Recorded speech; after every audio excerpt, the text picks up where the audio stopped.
Ito guys, sasabihin ko no, wag sanang masaktan yung mga followers or sumusuporta kay Duterte no. Pero ito sasabihin ko sa inyo guys, totoo to no. Real talk lang tayo dito. Usaping pag-aresto kay Duterte, kay former President Duterte. Kung sino ba talaga ang may kasalanan? Bakit nag-trigger yung nangyari yung pagka-aresto, no? Ang dami niyong sinisisi. Sinisisi niyo si BBM, sinisisi niyo si Relator, General. Pero hindi niyo alam kung sino talaga ang may kasalanan kung bakit inaresto si former President Duterte. Marami sa inyo ang hindi nakakaalam nito, no? Alam niyo ba kung sino talaga ang may kasalanan bakit na-aresto? Nagkaroon ng warrant of arrest si Duterte. Ako guys, sabihin ko sa inyo, guys, ako sinasabi ko to, hindi ako, sa totoo lang, no? Ako hindi ako BBM. Hindi ako BBM. Duterte supporters ako. Pero bakit ganito ang reaction ko? Real talking ko na kayong mga supporters ni Duterte. No? Kung bakit na-aresto si Duterte dahil lang din sa mga Duterte. Ito. Dahil na rin sa kanila, sa mga Duterte, at may partisipasyon din yung mga supporters at followers ni Duterte. Kayo, tanongin ko kayo, kayong mga supporters ni Duterte, natuwa ba kayo kung sasabihan kayo na bangag? Natuwa kayo? Si BBM may pamilya, may mga anak, may advisor. May advisor yan. Tanungin ko kayo, tuwa kayo? Tawagin kayong adik. Real talk tayo dito. Huwag tayong ako supporters, ako nasaktan din ako ng pag-aresto ni Duterte.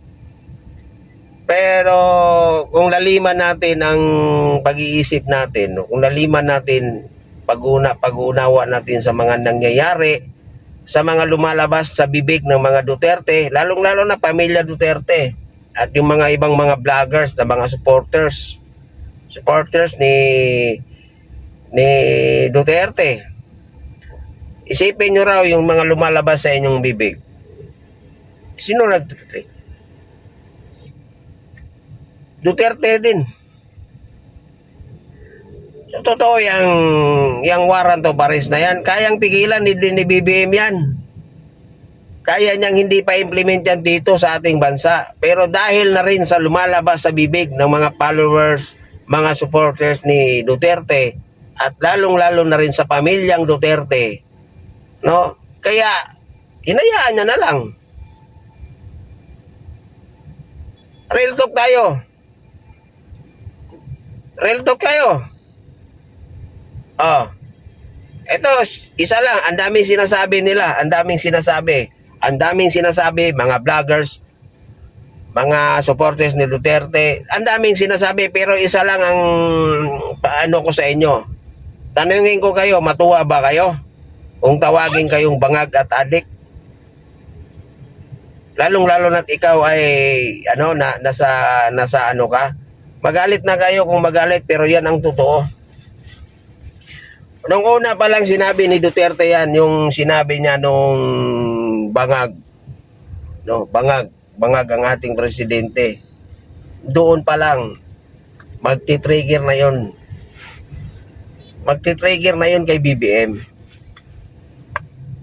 Hanggang sa tuloy-tuloy gumaya yung mga followers, yung mga vloggers ni Duterte, gumaya na, tinatawag na ngayon na presidente, tawagin mong bangag, tawagin mong adik. Natuwa, sa tingin nyo natutuwa si BBM sa tawag nyo sa kanila? Ay, kahit kayo hindi kayo matutuwa.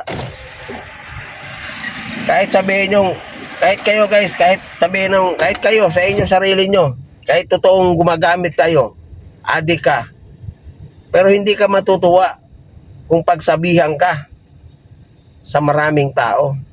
Ipagkakalat sa pamamagitan ng social media, ikalat,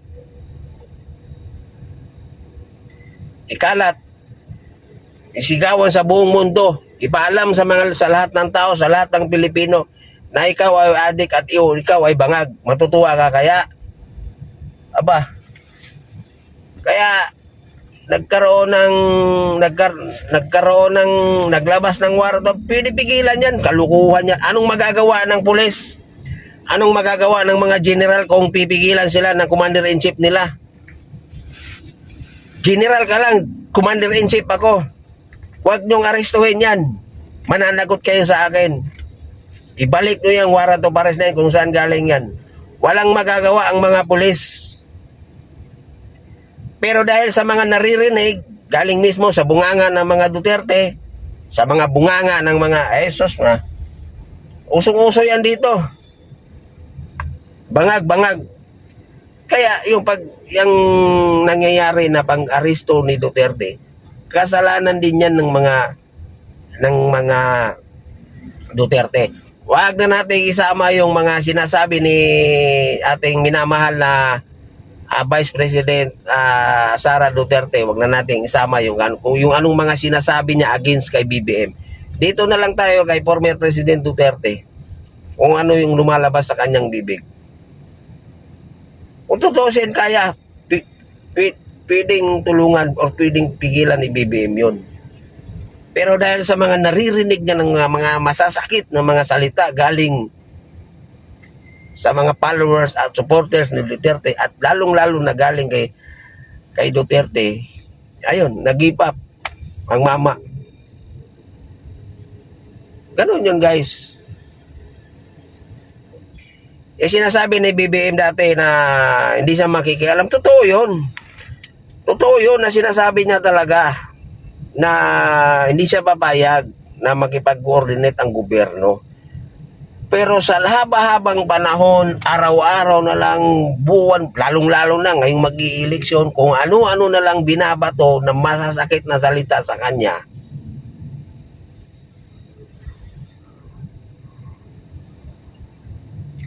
Kahit gaano ano yung pakikisama mo sa isang tao, pero kung naririnig mo sa kanya yung mga masasakit na salita against you, bibigay at bibigay ka rin. Bibigay at yan ang nangyayari. Real talk yan. Yan ang totoong nangyayari. Kung bakit nung inaresto si Duterte, wala nang pakialam si BBM. Halata naman sa speech niya. Hinayaan niya lang talaga. Mga pulis, anong magagawa ng pulis kung ayaw ng commander-in-chief? Sa totoo lang, walang magagawa ang mga pulis pag hinarang ka ng commander-in-chief. Sino ka para harangan mo ako? Commander-in-chief ako. Ganon yan guys. Kaya wag niyong sabihin na ngayon lumalabas na sinungaling si BBM. Tot nyo. Magalit na kayo kung magalit kayo. Pero yun ang katotohanan. Diba? Oh. Ngayon, maririnig mo, puro bangag. Tama na yung sabihin mo, isang bisis, pero kung mayroon kang nakikita, puro na lang bangag, adik.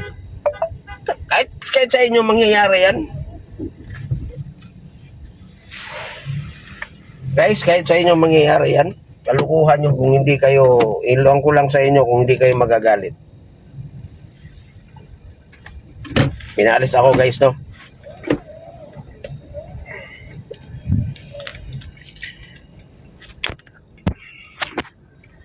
Kaya yun talaga yun guys. Kaya ako, nung sinabi yan ni Duterte noon, nako, dapat doon, hindi niya sinabi yung ganun. Isang pagkakamali. Yun ang nag-trigger. Real talk yan guys. Kaya wag nyong, di ba?